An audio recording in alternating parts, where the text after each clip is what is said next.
Татар Информ 1990 елдан бері татар һәм рус телләрендә яңалыклар әзерлибез. Компьютер, планшет, смартфонда. Яңалыклар, фикер, күзәтү.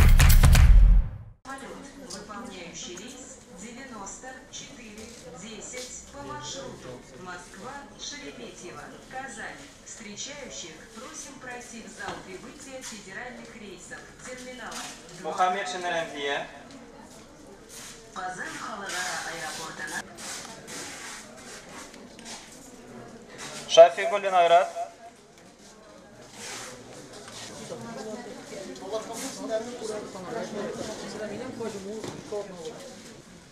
Хаҗилар, күкмаралар, хаҗилар, әйдәгез монда бирегә киләбез, яхшымы? Гомерегезнең иң олы сәфәргә җыендыгыз. Сөйкле Пәйгамбәрбез саллаллаһу алейһи ва саллям: "Мен хаҗҗа лилләх", кем Аллаһ ризалыгы өчен хаҗ кылса, ка яума вулидту мин уммихи. Яңа тугандай, шүпчеста саби бала шикелле, саби бала сыман гынахсыз килеш өенә кайтыр дип әйтә. Ләкин әлбәттә хаҗның шартлары бар. Талашмаска, гынах кылмаска. Беренче тапкыр без 12нче елда барган идек. Хаҗның фарызлары бар әлбәттә. 23 ваҗиб булса, 3 фарыз бар. Беренче фарыз нинди? Ихрамга кирү. Шулай бит? Икенче фарыз Арафатта бер мизгел булса да Арафатта булу. Һәм өченче фарыз таваф. Нинди таваф? Ифада дип атала. Аның икенче исеме таваф зияра. Бер вакыт biz Minadan соң кайттык гостиницага, бер апа килә. Хәзер минем көчем юк, тавафка бара алмыйм дип әйтә. Әйтәм, акчагыз булса, әйдәгез бер анда тележка белән барып була, шулай эшләгез. Юк, улым, акчам юк. Бара алмыйм, аякларым бетте, бара алмыйм. Әйтәм, сезнең хаҗыгыз кабул булмый, ул бит фарыз. Ифада, ул базарда йөргән, тауларга менгән, көч юк бу апаның. Ләкин улым, син дә хаҗи хәзер, мин дә хаҗи кайтсак. Таваф булмаса да, мин дә хаҗи булам. Дип әйтә, Мәккәдә булгач, шундый әйтем бар, мин дә хаҗи, Абдурахман да хаҗи, аның ишәге дә хаҗи. Хәзер мин аңлата башладым, апа, тавафның фазиләтләре бар. Таваф җиде түгәрәктән, шаут дип әйтәбез гарәпчә, җиде түгәрәктән тора. Бер тавафның бер түгәрәге өчен 70 мең гынахыгыз гафу ителә. 70 мең дәрәҗә бирелә сезгә. Аннан соң тавафтан укыла торган дуга, намаз бар, ваҗиб намаз, 2 рәкъгат намаз. Таваф намазы. Бу намаздан соң укыла торган дуга мутлака кабул булачак дип әйтәләр хәдисләрдә. Нинди дуга кылсагыз, ул кабул булачак. Аннан соң сай бар, Сафа ва Марва арасында. Бу сайдан соң сезгә нинди савап бирелә? Кем әйтә ала? Хәдисләрдә килә.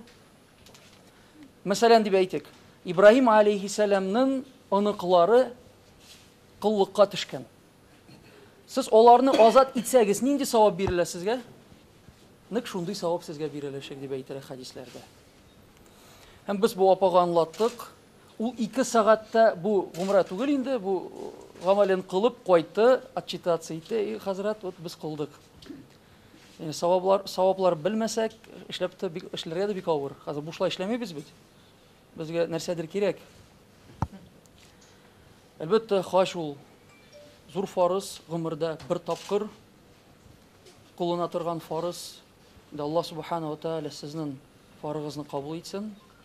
Һәм иншаллаһ шипшиста яңа тугандай балалар сыман кайтырга насыйп әйләсен. Без сезне узатабыз. Иншаллаһ бу елда безгә насыйп булачак, без дә хаҗга барабыз, Алла бирсә. Ләкин кайтканда кемдер безне каршы алачак, Алла бирсә.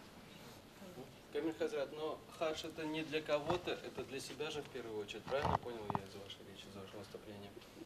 Как для кого? То есть это Аллах не перед имамом, не перед хазратом. Нет, Аллах субхану тааля приказал, это приказ, поэтому нужно. И альхамдулилля, есть возможность у нас сейчас, есть специализированные, то есть специалисты, которые будут рядом с группой. То есть у этой группы есть свой руководитель, у каждой группы они есть. Поэтому есть возможность спросить и сделать все правильно. У нас квота была 1800, мы ее заполнили, и какая помощь? То есть вся организация на нас, то есть вся помощь, это отправка, вплоть до их возвращения. Это наша команда Думрте Хаджа, она будет работать, и то есть руководители, они все идут от нас. И, к сожалению, придется такой вот вопрос задать. В этом году ходили слухи о том, что в святых землях бушует холера. То есть есть какие-то вот именно препятствия вот именно для паломников? Какие-то проблемы могут они поднимать в святых землях? То есть я не знаю, как проблема, но паломники у нас делают прививки, то есть определенно есть нормы, все выполнили эти прививки, имеют на это справки. С ними также едут медики из нашей республики Татарстан. А вот именно вот то, как надо, необходимо делать все ритуалы, им рассказывают, получается, старшие, которые едут с ними? Не только, они в процессе подготовки все проходили курсы, проходили уроки. И, конечно, с ними есть руководитель, который будет направлять и показывать все. И что вы хотели пожелать вот хаджующим паломникам в этом году? Чтобы Аллах Субхану Тааля принял их поклонение и простил им все прегрешения. Татар Информ 1990 елдан бері татар һәм рус телләрендә яңалыклар әзерлибез. Компьютер, планшет, смартфонда. Яңалыклар, фикер, күзәтү.